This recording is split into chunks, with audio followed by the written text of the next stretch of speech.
Time now for our royal masterminds, Lady Colin Campbell and Phil Dampier. In the news we've all been waiting for hit the Sun's front page this morning as it claimed that Harry and Meghan will stop churning out royal-bashing Netflix shows, tell-all interviews and moaning memoirs after facing an international backlash following their campaign against the monarchy, with one insider admitting that period of their life is over as there is nothing left to say. But do we honestly believe them? I mean, since skulking off to the States 3.5 years ago, the Sussexes, who are totally shameless, have relentlessly bashed their families, the media, and in Harry's case, even his own country.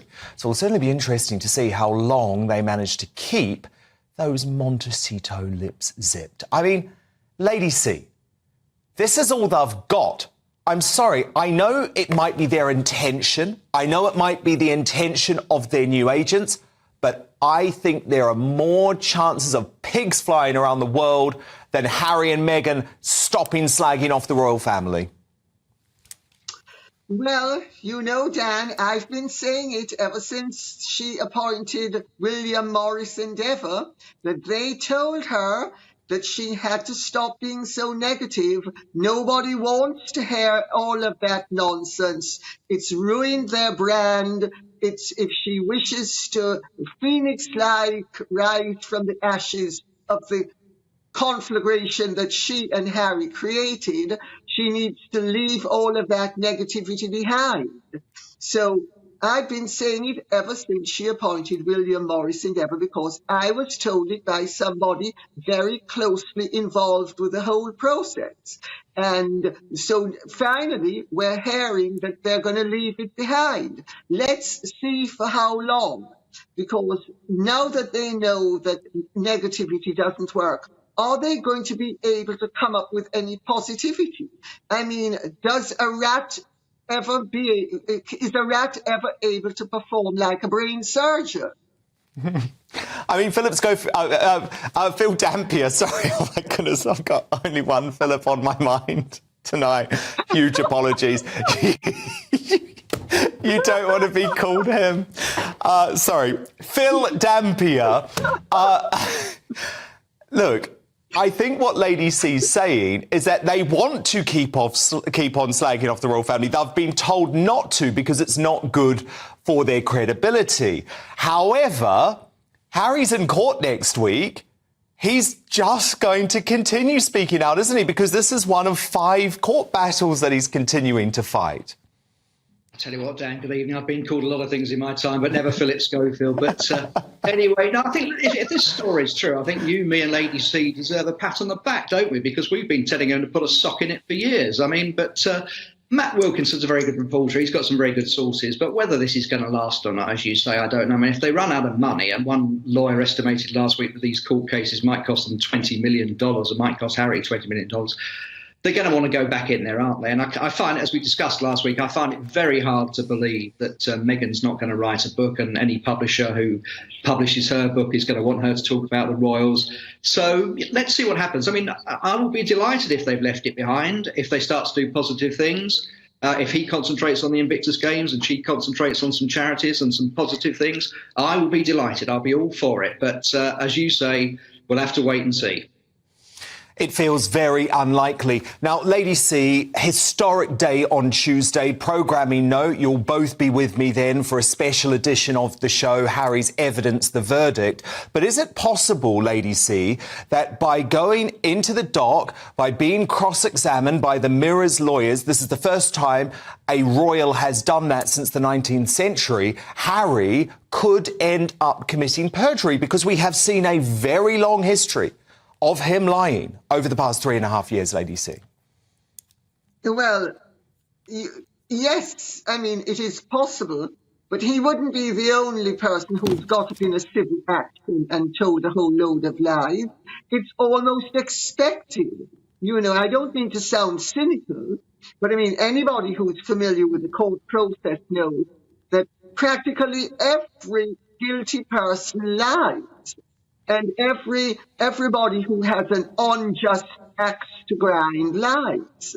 And if he lies, it's going to be nothing unusual. And I tell you better, nothing's going to happen. Nobody's going to charge him with perjury. the newspapers will say that he's a perjurer, and what will happen? He will say, oh, the newspapers are against me, but the authorities will do nothing. Mark my words. But it will be interesting to see what he comes up with, because he really, the Mirror Group action is actually based upon the word of a convicted criminal. So you know it's Mr. Burroughs, I think it's his name, Gavin Burroughs.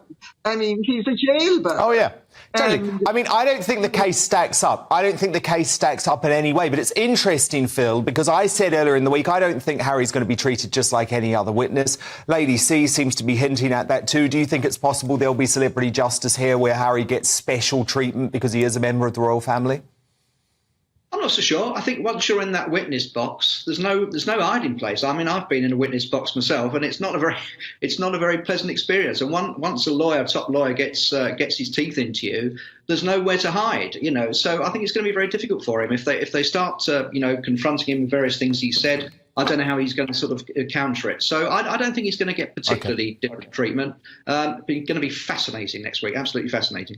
OK, well, yes, just remember again, special edition of the show, Tuesday night, 9 p.m, Harry's evidence, the verdict. But look, it's not just Meghan who seems to be loving podcasting these days. The Duchess of York, Sarah Ferguson, has today launched her own. This is alongside the entrepreneur Sarah Thompson. Have a listen. I went to Croatia on Thursday and Friday, as you do. It was quite a journey, actually, going through Terminal 4. Mm-hmm. There's lots of people that day. Don't know what was going on. Are you through the normal terminal? Yeah, thank you. Good question. Just checking. Yeah, in the security line. Okay. Yeah. And does everyone stop and get their cameras out? Yeah. Surreptitiously? Yeah. Or are they in your face? No, surreptitiously. So then I go up and say, would you like a selfie? And they say Yeah, no. I've seen you No. do that. Yeah. No. Well, I don't know what you're thinking. Yeah. Phil Dampier, is this the last thing the royal family needs, or is it harmless fun? Well, first things first, Dan, I'm hearing tonight that Princess Eugenie might have gone into labour, so congratulations to the family there. She might... Oh, wow! Yeah, so I think it might be that she's having a baby fairly soon. OK, so what details do you have on that, Phil? Well, I haven't had it confirmed yet, but I think that she might well be in hospital, and obviously that will be Andy and Fergie's third grandchild, and of course the 13th great-grandchild of the late Queen. So it's good news. So congratulations to them if that's correct. Fingers crossed, if that's true, that it all goes well. As for coming back to Fergie in her podcast, well, when she has a book out or she's liable to say anything, I think she now sees herself as the breadwinner. Very much sort of the person who's got to bring in the money, put food on the table for the family, because, Andrew's obviously in disgrace, and, she's got a podcast, she's got a tea she's trying to promote.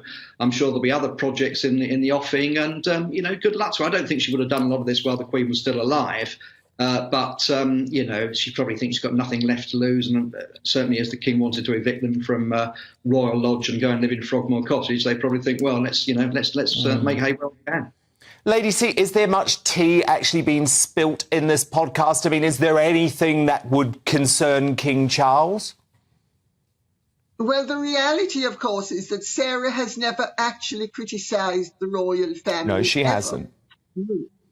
She's been very careful to be very measured and very positive about all of them, including Prince Philip, who couldn't abide her.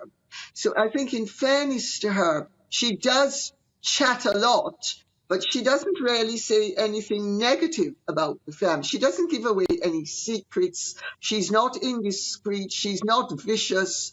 She's not Harry or Meghan.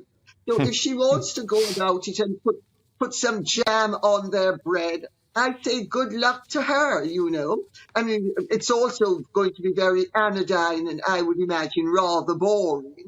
But, if people find it interesting and it's going to make them some money, good luck to them.